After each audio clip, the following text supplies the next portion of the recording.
Hi there, welcome to Rational Discourse Weekly. It's Monday, January 21st, 2013. It's MLK Day. I'm William Garrison, and I'm Michael Aune. We're here to talk this week about swearing on the Bible and what that has to do with the inauguration. We re-inaugurated President Obama today, and he swore in on MLK and Lincoln's Bible. And we talk about maybe why there are some other options there, maybe why we can... Or just what it means, what is the importance of it, and how does that reflect on maybe our position as non-religious people, and, sort of ways that we want to maybe get around these sort of antiquated traditions. So, stay tuned. Yep.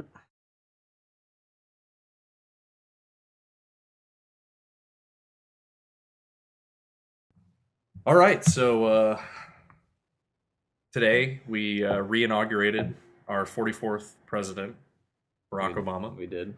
And I didn't personally. Right. I was not allowed. I offered, but apparently... We weren't even close. That didn't take place in Georgia. But one of the topics we wanted to talk about a little bit was the whole swearing on the old Bible, which has kind of become a tradition among presidents. And it takes place in courts. If you're sworn into certain types of office, including Congress, the presidency, that sort of thing. Like I said, it's pretty common, and some discussions that have been going on social media, and there's an editorial which I'll link to on CNN.com. They basically say that maybe we shouldn't be swearing in on a Bible. I think maybe at least the option should be given.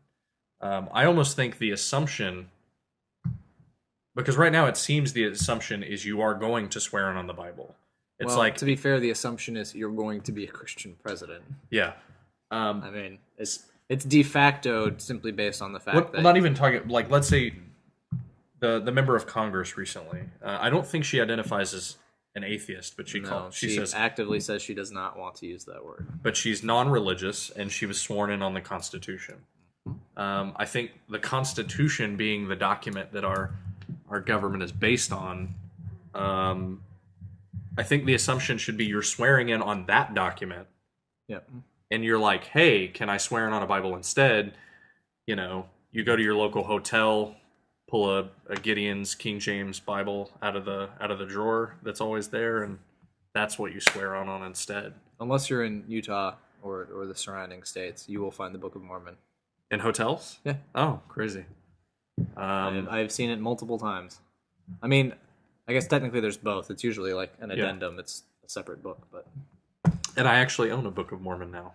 Random side note. Interesting. But this is not a copy of the Broadway hit, right? This is actually... No. Okay. Which is evidently going to be made into a movie. Yes. I'm pretty excited about. But anyways... By the way, it was Kristen Sinema of a Democrat from Arizona. And isn't she... He's also the first openly bisexual member of the House. Yeah, so pretty interesting. Times are changing. It's not Congress and our government as a whole. We should just stop now, because now that 1 out of, 450-something people... We've won the war, folks. Pack it up, go home. We can just stop this train. Full reverse. So aside from the fact that, government is still full of old white men... Well, I mean, do you see a problem with it? No. Let's just let the status quo keep going. It's worked so well.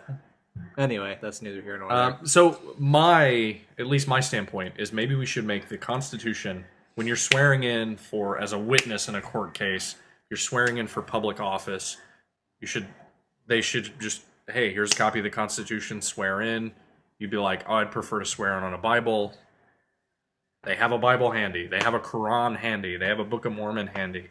I would pick the most obscure text just to see how good the Library of Congress is. Homer's The Odyssey. I would swear in on that in an instant. I need an original copy of the Iliad, handwritten by Homer, or this ain't happening. Done. But I think that's a more open way of approaching that debate or that situation. I don't think it's necessarily even a matter of being open. To me, it just makes sense. Like, you are swearing to uphold the very thing on which you are swearing. Like, The Bible doesn't. it seems nice. It seems Yeah. like your job. This document is so important. Your whole purpose is to protect it. It just seems like that's, as a politician representing, a plurality of people with various beliefs, why wouldn't you want to swear on the thing that basically is the unifying factor politically, that represents every American equally, and that's the Constitution? Yeah, and the It Bible makes sense. The Bible, if you compare, the Bible probably shares some values of the Constitution, but Well, the Bible, I mean, the yes. Bible doesn't have amendments that talk about term limits and the emancipation of slaves and the not Bible. so much the emancipation as the claiming of slaves. Yeah, That's more of a topic in general. yeah. The Bible doesn't accurately reflect America's history or its founding fathers. I mean, it shouldn't. It Yeah. predates it by 1,700 years. Yeah. Well, 1,300 years, 1,400 years. Bible actually wasn't codified in its current form until A long the time. mid 300s. America wasn't even a glint in Britain's eye yet. Britain wasn't a glint in the Anglo-Saxons' eye yet. Yeah. I don't think there were Anglo-Saxons yet. There were several glint levels we were back before we were going to be cropping up there. So that's an interesting debate. Obviously, Obama, being a Christian, sworn on the Bible. He didn't No, make a stink of this. Two This Bibles. is, Martin Luther King's and Lincoln's. Lincoln's. Yep. Didn't make a stink of it. This is something that more or less exists in the secular community. Well, and that was more, I think, symbolic for the idea that it was MLK Day. So, I mean, obviously... Right, and he swore in on Lincoln's Bible because Daniel Day-Lewis played Lincoln amazingly in the movie that's out in theaters right now. It's a tribute. I fully believe that it was just... I recommend you go see it if you haven't. It's really good. There's very little fighting, I hear, though. Mostly talking. Yes, like you see fighting, like you hear it outside the windows, or they'll go to a battle after it's taken place, and there will be dead people laying out. I more or less thought it was interesting seeing that after seeing Django Unchained. So slightly different pacing is what you're saying. Yeah, but taking place in the same era of slavery. Really took it to heart because New idea. yeah, Lincoln Unchained. Tarantino.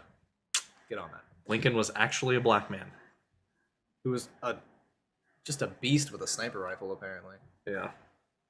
Again, neither here nor there. Yeah, but talking about the swearing in, it partially comes up. I did a little bit of research when we were talking before the show, and evidently in most courts, if you're being sworn in, you can opt instead to affirm that you're going to tell the truth, and that's essentially the same thing as swearing on the Constitution. It's like you're basically telling the government, "I promise to tell the truth." Well, it still holds you accountable because you're making the explicit affirmation that you will not perjure yourself. So The difference it is serves the legal purpose, which is to be able to hold you accountable for what you say in court. Yeah, the difference is, and for some people it's a very important difference, if you're swearing on the Bible that you believe in, that you promise to tell the truth, the whole truth, and nothing but the truth, so help you God, as it's commonly said. Yeah. If you say it and mean it, you're basically saying, judge me, God, whatever I say is exactly what I believe and to be true. Hold me and- accountable at the divine level. Yeah. Now, whether or not people take that, whether or not people, believe in God, swear on a Bible, and actually tell the truth under those terms, we think might be a completely different subject. I don't. It'd be an interesting case study to see, not case study, just a study to see how people actually do an informal hold. survey as they're leaving the courthouse. Like, did you actually tell the truth? Yeah. And then were you check them off. Were you a liar today? No. I mean, not even. I mean, you'd have to take it out of a courtroom context. Yeah. But it'd be interesting to see how An anonymous survey of some kind. how making people just say something, but then making them swear on God or the Bible or some sort of religious thing to which they subscribe. Does that actually change the truthiness of what they have said. Yeah. Is it actually more truthful after people have sworn? Does it actually have a psychological effect? That'd just be interesting. A little aside. Yeah, I know I can only give my opinion as someone that used to be a Christian, because, I can think back to when I believed. And the only thing I can say is putting my hand on a book and then saying the words didn't change. Because when I believed that there was an all-knowing, all-powerful God, I didn't have to say anything. He knew my thoughts. We talked about thought crime a little bit in some of the early episodes. There's nothing I can say, or there are things I can do, but there's nothing I can say or think that the all-knowing, all-powerful God hasn't already known, basically. So the fact that he either knows it as soon as you do, or yeah, he's already known it, and the fact that I put my hand on a Bible and say the words, I will tell the truth. That's for you and the community. Again, it's a way to hold you publicly accountable, I think, for what you're going to say. It's saying, look, I'm making the explicit effort to say right now, this is legit. Yeah. Everything that comes out of my mouth. And so, I don't know. I feel that there's more of a social contract there. Yeah. People, or like people you said, recognize legal. that the Bible is, or especially historically, was important to them, that oaths and things like that were supposed to hold weight because they were sworn before God. Yeah. Or, so we'll give that extra oomph to really try and hold people accountable. But, I doubt there's actually too many principled arguments within religious traditions that say doing this causes the crime to be greater or worse. I don't think most people would give it much thought, because how often do you have to do it? Well, and there's some other weird arguments there. Like, let's say, for example, lying, and this is morality and stuff. Let's say, for example, lying in a court case would actually be doing the greater good, because you almost feel like you would be judging the person that's on trial. Yep. And the whole Christian belief that you're not supposed to judge, that only God himself can judge. There's some interesting morality issues there. Because I think there could be some situations where you're like, no, this isn't my place. That's God's decision. Or but I'd be more concerned about the juror who says that I'm not going to think about it. I'm going to pray about it, and just whatever God tells whatever me comes to my mind. That's what it's going to be. That would freak me out way worse. Or they've got a "What would Jesus do?" wristband, and they're like, obviously Jesus would let this rapist off, and then that's how they vote. Well, I mean, in theory, when you go through your initial interviews with the jury, you are trying to fish those people out so that they don't. Well, they don't do those terrible, terrible things. They don't ignore the trial for preconceived notions. But anyway. Yeah, our justice system is definitely it's built on secular morality, and it's like we're the ones to judge and we're the ones to prosecute, and we're not slapping people on the wrist and be like, just go home, God will judge you when you die. Yeah. We would not have a court backlog at this point. It's all right, Adolf. It's all right. You'll be judged in heaven. But I mean, it's interesting. No, he killed himself. You got to think about the fact that our current secular tradition for legal matters has sprung out of what were basically a mixture of both. I mean, go back to like the Salem witch trials and things. These were legal trials that were held under the pretense of religious conviction. So I mean, we've tried to separate them out, but it's also why I think for 200 years it wasn't problematic that the Ten Commandments might be on display in a courthouse. We understood that this tradition was informed heavily, at least, by the religious tradition of the society in which it sprang up. Even though, interestingly, the religious tradition is Roman, basically, and backing, and was then interpreted through primarily the priesthood for a while, since they were the only sort of overarching social structure that could be applied to Western Europe after the collapse of the empire. But I understand why these little things happen, why they still hang up, or are hang-ups within the system, maybe that those of us who aren't comfortable with even the vestiges of them point out and say, wait a minute, So it's not that I think there needs to be a serious crusade against it, but I think we need to point it out. Well, Just to say, hey, it's a slow evolving discussion. Like you said, we're not in the Salem days anymore. So the more and more, when I remember when the Ten Commandments debate came up, and that was years ago now, but well, it's still going on. Even the people in Christian communities, some of those people would fight on our side, the secular side, because they weren't necessarily comfortable for our government to be their Christian authority. You don't want a theocracy. Yeah. I don't know if you've read a lot of the punishments that are meted out, but most of them end with death or some sort of severe punishment. Things were a bit harsher back in the day, if you're going by old school Talmudic, in the Bible, legal precedents. I point that at the Bible. The Bible's a very it's a pretty rough book. It's especially the Old Testament. Yes, it makes no apologies, which is interesting. At least doesn't try and make sense of it. It just goes, look, here are I think it's 623 mitzvahs. The Mosaic laws, dietary and social and all those. Most famous of which are the Ten Commandments, which are probably the only ones most people know, unless you are the Jewish tradition, I imagine. And most people don't know all of the Ten Commandments. I don't. That's fine. There was a thing on Colbert Report, like this was during the whole Ten Commandments debate, and he was going to these senators, and the senators that were fighting to get the Ten Commandments put in these courthouses, and he would ask every single one of them, like, can you go ahead and name the Ten Commandments? And they would try to deter, because they didn't want to be caught on the spot, and then they would name like 3. Thou shalt not kill, thou shalt not covet thy neighbor's wife. Well, we got the important ones, obviously, in those 2. Don't murder and don't be poaching another man's wife. That's fair. That covers them all. Not good. Your neighbor's wife. You can do your neighbor's wife, maybe. Yeah. I don't know if it. So Kevin Bacon's wife is totally 6 degrees of Kevin Bacon's wife. We're fine. That's good to know.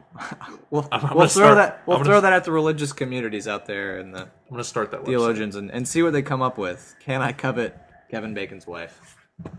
Is that allowed based on the interpretations of the Ten Commandments? But I think like the non-religious bisexual congresswoman, it's obvious that we're chipping it away at this long-held perception of what our government is. Well, again, to be fair though, she has actively distanced herself from the term atheism. Well, and I'm okay with that because she's not in the norm.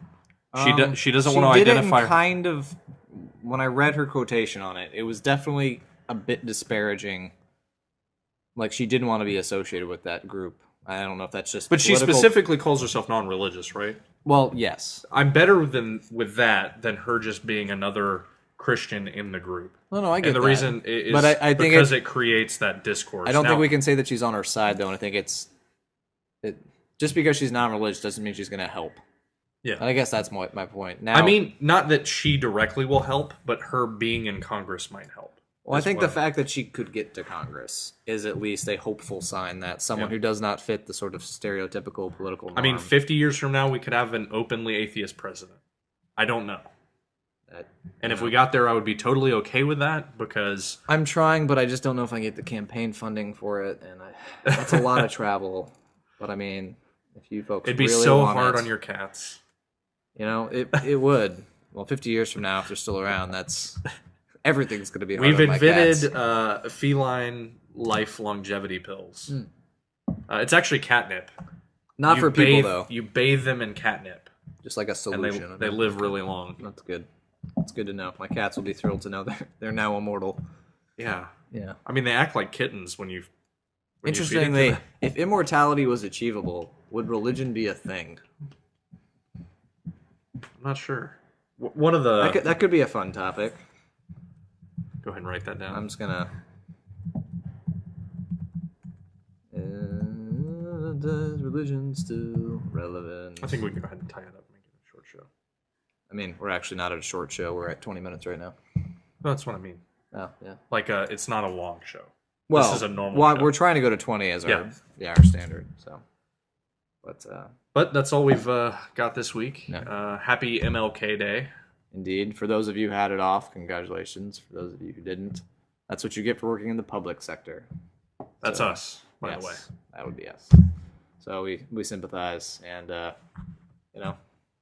hope you enjoyed it either way, and hope you enjoyed this that we just did either way. And I guess we will see you guys next week.